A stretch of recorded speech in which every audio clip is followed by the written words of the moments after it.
Patuloy na nakararanas ng masamang panahon ng ilang lugar sa Luzon dulot ng hanging habagat. Dahil naman sa pinsalang iniwan ng bagyong Glenda, isinailalim na sa state of calamity ang buong probinsya ng Batangas. Makibalita tayo kay Manny Morales. Mga binahang kalsada at mga bahay, sirang tulay, mga sira-sirang fish pen at kabi-kabilang nagtumbang puno at poste ng kuryente. Ganito ang sitwasyon sa maraming lugar sa lalawigan ng Batangas kasunod ng pananalasa ng bagyong Glenda. Dahil dito, isinailalim na sa state of calamity ang buong probinsya. Wala pa ring kuryente sa ilang lugar sa lalawigan. Problema naman ng mga miyembro ng tribong Tabangnon sa barangay Kabatuan sa Buhi, Camarines Sur ang pagkasira ng kanilang mga bahay dahil sa bagyo.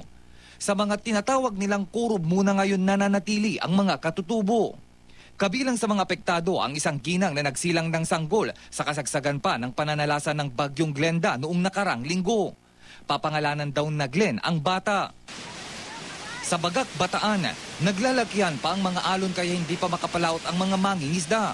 Nagtsatsaga na raw muna sila sa ngayon sa mga isdang naanod sa tabing dagat. Patuloy ring nakakaranas ng panakanakang pagulan ng ilang lugar sa lalawigan. Ang mga mangingisda naman sa Dagupan City, pinayagan ng pumalaot ng Philippine Coast Guard sa kabila ng gale warning. Halos isang linggo ring hindi nakapalaot ang mga mangingisda dahil sa mga nagdaang bagyo. Nakaantabay naman daw ang mga otoridad para matiyak ang kaligtasan ng mga mangingisda. Sa Abra naman, sinuspindi ang klase sa lalawigan hanggang elementarya kahit wala ng bagyo. Nakararanas pa rin kasi ng pabugso-bugsong malakas na ulan ang ilang lugar sa lalawigan. Manny Morales, Nagbabalita, Pilipinas.